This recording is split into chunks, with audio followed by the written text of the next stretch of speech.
بسم اللہ الرحمن الرحیم۔ السلام علیکم ورحمۃ اللہ وبرکاتہ۔ ناظرین، ایک مرتبہ استغفر اللہ پڑھ لیجیے۔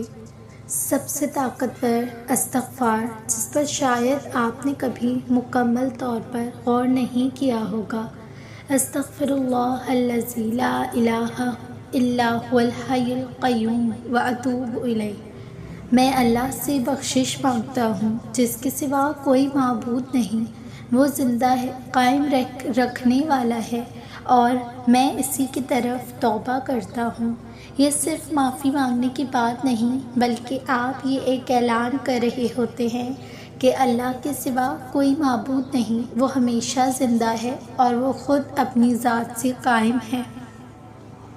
یہ بہت طاقتور کیوں ہے؟ اس میں اللہ کے دو عظیم ترین اسماء شامل ہیں، الحی ہمیشہ رہنے والا، القیوم ہر چیز کو قائم رکھنے والا، سب کچھ سنبھالنے والا۔ یہ اسماء آیت الکرسی میں مذکور ہے۔ یہ ذکر خود نبی کریم صلی اللہ علیہ وسلم نے سکھایا تھا۔ آپ صلی اللہ علیہ وسلم نے فرمایا، اگر تمہارے گناہ کا اتنے بڑے ہوں جتنے میدان حشر سے فرار ہوئے گناہ، تب بھی یہ ذکر انہیں مٹا سکتا ہے۔ اس کو کب پڑھیں؟ ہر نماز کے بعد یہ پڑھیں۔ جب دل بوجھل محسوس ہو تو یہ پڑھیں۔ جب کچھ سمجھ نہ آئے کہ کیا کہنا ہے تو یہ پڑھیں۔ رات کے 3 بجے جب سب سو رہے ہو مگر اللہ قریب ہو تو یہ پڑھیں۔ یاد رکھیں، چاہے تمہارے گناہ کتنے ہی بڑے کیوں نہ ہوں، آپ ٹوٹ چکے ہوں، تب بھی یہ کلمات کہیں۔ پھر دیکھو کس طرح اللہ تمہاری زندگی کو روشنی سے بھر دیتا ہے۔ سب کچھ اس وقت بدل جاتا ہے جب تم سچے دل سے اس کی طرف رجوع کرتے ہو۔ آج سے ہی اس کو اپنے اذکار میں شامل کریں۔ روزانہ 100 مرتبہ پڑھیں۔ اگر آپ اس کو پڑھنے کے لیے تیار ہیں تو کامنٹ سیکشن میں انشاءاللہ ضرور ٹائپ کر دیجیے۔ اللہ کی مصلحت بہت بڑی چیز ہے۔ کبھی کبھی آپ کو نظر نہیں آ رہا ہوتا کہ آپ کو کہاں جانا ہے، آپ کو کیا کرنا ہے۔ ایسا سمجھیں کہ رب نے آپ کی نگاہوں کا راستہ بلاک کر رکھا ہوتا ہے۔ آپ کی نگاہیں وہ نہیں دیکھ سکتی جو رب آپ کے لیے کر رہا ہوتا ہے، جو رب دیکھ رہا ہوتا ہے۔ کیوں؟ کیا پتہ وہ آپ کو سرپرائز دینا چاہتا ہو، کیا پتہ وہ آپ میں صبر انڈیل کر آپ پر رحمتوں کی ایک ساتھ اچانک برسات کرنا چاہتا ہو۔ رب کی منشا کیا پتہ اسی میں ہو کہ صبر کی بھٹی سے گزار کر آپ کی نگاہوں سے پٹی ہٹائی جائے اور آپ کو حیران کر دیا جائے، آپ کو نواز دیا جائے، آپ کو راضی کر دیا جائے کہ تمہارے پروردگار نے نہ تو تمہیں چھوڑا ہے اور نہ تم اکیلے ہو۔ تنگیوں کا دور کرنے والا اللہ ہے۔ اگر آپ کا رزق تنگ ہے تو اس کو کشادہ کرنا رب کے ذمے ہے۔ اگر آپ کا دل تنگ ہو گیا ہے تو رب العالمین ہی اسے کشادہ اور نرم کر سکتا ہے۔ اگر کسی کا دل آپ کے لیے تنگ ہے تو اسے بھی رب ہی صرف آپ کے لیے کھول سکتا ہے۔ آپ کی مدد صرف اللہ کر سکتا ہے، ڈائریکٹ بھی اور وسیلے بنا کر بھی۔ آپ نے صرف اللہ سے مانگنا ہے، کیونکہ دینے والی ذات صرف اللہ پاک کی ہے، اور وہ ایسا عطا کرنے والا ہے کہ اس کے سوا پھر آپ کسی کے محتاج ہو ہی نہیں سکتے۔ اسی لیے آپ نے لوگوں کے پیچھے بھاگ کر ان سے نہیں مانگنا، بلکہ آپ نے اپنے رب سے، اللہ سے مانگنا ہے۔ آپ نے اللہ سے دعا کرنا نہیں چھوڑنا، آپ نے اللہ پر بھروسہ کرنا نہیں چھوڑنا، اور اس نے آپ کو تنگ دست پایا تو غنی کر دیا۔ دل اطمینان تب ہی پا لیتے ہیں جب یہ اللہ پر توکل کرنے لگتے ہیں، اور جو اللہ پر توکل کر لیتے ہیں اللہ ان کے لیے کافی ہو جاتا ہے۔ پھر انہیں کسی دوسرے سہارے کی ضرورت بھی نہیں پڑتی۔ جس طرح اللہ واحد ہے، اسی طرح اللہ کی طرف سے ملنے والی تسلی اور اطمینان بھی یکتا ہے۔ یہ آپ کو کہیں اور سے نہیں مل سکتا۔ توکل کرنے والوں کی آدھی مشکلات اللہ پر یقین کرنے سے سلجھ جاتی ہیں۔ اللہ پر توکل ان کے لیے مشکل میں آسانی بن جاتا ہے۔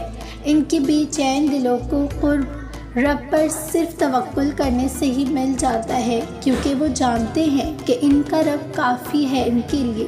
وہ انہیں تنہا نہیں چھوڑے گا، وہ انہیں سنبھال لے گا، وہ انہیں بچا لے گا۔ بالکل جیسے دوستوں کے ساتھ گھومنے پھرنے کا پروگرام بناتے ہیں، دعوتوں پر جانے کے لیے تیار ہوتے ہیں، کام پر جانے کے لیے وقت کا خیال رکھتے ہیں۔ اب آپ لوگ کہیں گے رب سے ملاقات کے لیے نماز تو پڑھتے ہیں ہم، پتہ ہے کیا؟ نماز سبھی پڑھتے ہیں، مگر نماز میں جو خشوع و خضوع ضروری ہوتا ہے وہ ہر کسی کے پاس نہیں ہوتا۔ یہ بھی نصیب والوں کو ملتا ہے، ہم جیسے تو بس سجدہ کر کے اٹھ جاتے ہیں۔ تو نہ اللہ پاک سے ملاقات کا وقت رکھیں، ٹائم مقرر کر لیں، ایک اس میں اچھے سے صاف ستھرے ہو کر صرف اللہ پاک کے لیے خود کو پیارا بنائیں، بہت اہتمام سے اس کے سامنے حاضری دیں۔ کچھ نہیں کرنا آپ نے، کوئی نفل نہیں پڑھنے، کوئی لمبی لمبی تسبیحات نہیں کرنی، بس خود کو اپنے رب کے لیے پیارا سا بنائیں، جائے نماز بچھائیں اور بیٹھ جائیں، اللہ پاک کو اپنا حال چال سنائیں، اپنی مشکلات بتائیں، بالکل ایسے ہی جیسے کسی جگری دوست کو بتاتے ہیں۔ رونا ہے تو رو لیں اس کے سامنے، خوش ہونا ہے تو خوش ہو لیں اس کو، وہ نہیں توقعات بتائیں جو آپ نے اپنے رب سے امید کی ہوئی ہے۔ دوسروں سے جو شکوے شکایت ہے وہ اپنے رب کو بتائیں، اپنی کمزوریاں اس کے سامنے منائیں، اپنی غلطیوں کو اقرار کریں، شکر ادا کریں، معافیاں مانگیں۔ جو دل کرتا ہے اپنے رب سے وہ بات کریں، جب اٹھنے لگیں تو بالکل ویسے ہی اٹھیں جیسے ایک دوست کو گلے لگا کر پیار محبت سے رخصت کرتے ہیں۔ آپ اللہ پاک سے ایسے ہی رخصت ہوں، پھر آپ سکون سے بھر جائیں گے۔ پتہ ہے جو شکایت آپ اللہ پاک سے کر کے آئے ہوں گے نا، وہ خود بخود ختم ہونے لگیں گی، شکر بڑھ جائے گا، دل صاف ہونے لگے گا، اور سب سے بڑھ کر اللہ پاک کی ذات کے سامنے ساتھ ہونے کا احساس رہنے لگے گا۔ آپ تنہا ہو کر بھی تنہا نہیں ہوں گے، آپ کے پاس بیٹھنے والے لوگ بھی سکون محسوس کریں گے۔ اور پتہ ہے آپ کو اپنے رب سے بہترین دوست کہیں نہیں ملے گا، تو اپنے رب سے دوستی کر لیں، اللہ تعالیٰ کی رضا کے لیے علم دین حاصل کریں، اور نبی صلی اللہ علیہ وسلم کی سنتوں پر اور قرآن مجید کی تعلیمات پر عمل کریں، انشاءاللہ بہت فائدہ ہوگا۔ ہمارے سورہ فاتحہ کے جواب میں اللہ جواب دیتا ہے، جب بندہ پڑھتا ہے الحمدللہ رب العالمین، سب طرح کی تعریف اللہ ہی کے لیے ہے جو مخلوق کا پروردگار ہے۔ اللہ فرماتا ہے میرے بندے نے کی میری تعریف۔ جب بندہ پڑھتا ہے الرحمن الرحیم، بڑا نہایت رحم والا، اللہ فرماتا ہے میرے بندے نے میری ثنا بیان کی۔ جب بندہ پڑھتا ہے مالک یوم الدین، جزا کے دن کا مالک، اللہ فرماتا ہے میرے بندے نے میری بزرگی بیان کی۔ جب بندہ پڑھتا ہے ایاک نعبد و ایاک نستعین، ہم تیری ہی عبادت کرتے ہیں اور تجھ سے ہی مدد مانگتے ہیں، اللہ فرماتا ہے اے میرے اور میرے بندے کے درمیان ہے، یہ میرے اور میرے بندے کے درمیان ہے، اور میرے بندے نے جو مانگا وہ اس کا ہوا۔ جب بندہ کہتا ہے ایاک اہدنا الصراط المستقیم صراط الذین انعمت علیہم غیر المغضوب علیہم ولا الضالین، ہم کو سیدھی راستے پر چلا، ان لوگوں کے راستے پر جن پر تو اپنا فضل و کرم کرتا ہے، نہ ان کے جن پر غصہ ہوتا رہا ہے، اور نہ گمراہوں کے۔ اللہ پاک فرماتے ہیں یہ میرے بندے کے لیے ہے جو میرے بندے کا ہے، جو اس نے مانگا ہوا ہے مجھ سے۔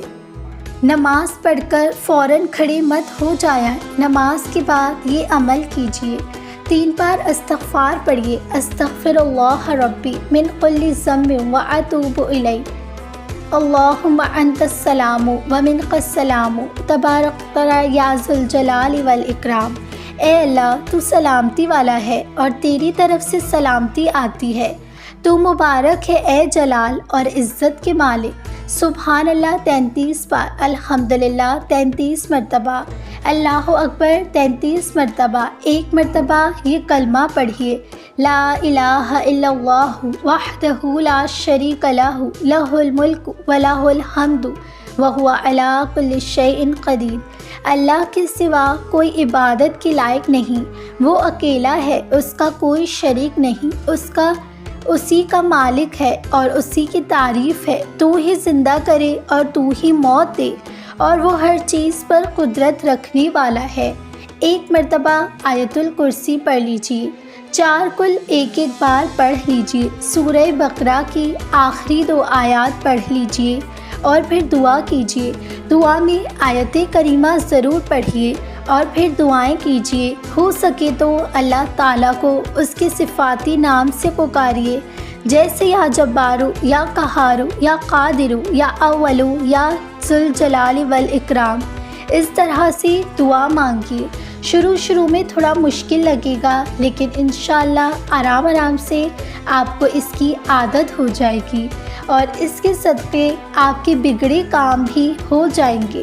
اچھی بات پھیلانا بھی صدقہ ہے۔ اس ویڈیو کو آگے بھی شیئر کیجیے اور صدقہ دینے والوں میں شامل ہو جائیے۔ ایسی اور بھی اسلامک نالجیبل ویڈیوز کے لیے must follow this YouTube channel. جزاک اللہ خیرا۔